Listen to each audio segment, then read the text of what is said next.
Donald Trump ভারতের উপর 50% tariff ঘোষণা করেছে। শুরুর দিকে 25% ছিল, কিন্তু এখন আরও 25% দিয়েছে। কেন দিয়েছে?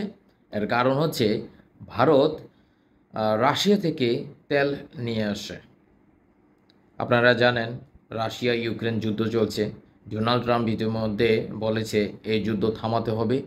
এখন ইউক্রেনের সাথে যাতে যুদ্ধ না করে, অথবা রাশিয়ার সাথে ইউক্রেনের যে যুদ্ধ, রাশিয়াকে থামাতে রাশিয়ার কাছ থেকে যে যে দেশ কোনো কিছু কিনবে, যে কোনো কিছু হতে পারে, সেই সব দেশের উপর ট্যারিফ ডাবল করে দিচ্ছে Donald Trump. This is tariff disaster বলতে পারেন ভারতের কাছে।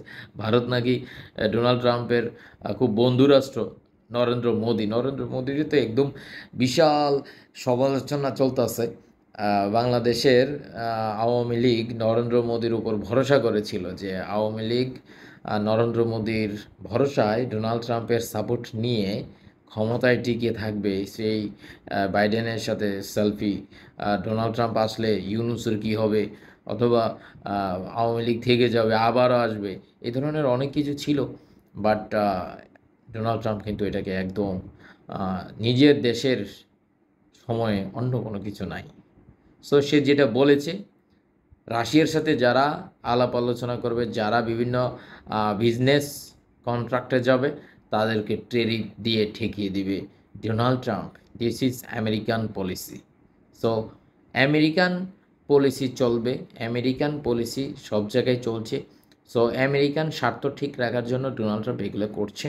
হয়তো আলাপ আলোচনা করে ভারত এটা আরও কমাবে, তখন হয়তো রাশিয়ার কাছ থেকেই চলে আসতে হবে। সে শেষ পর্যন্ত আসলে রাশিয়ার কাছ থেকে নরেন্দ্র মোদী চলে আসবে নাকি রাশিয়া ভিত্তিক হয়ে যাবে, এটা এখন সময়ের বিষয়।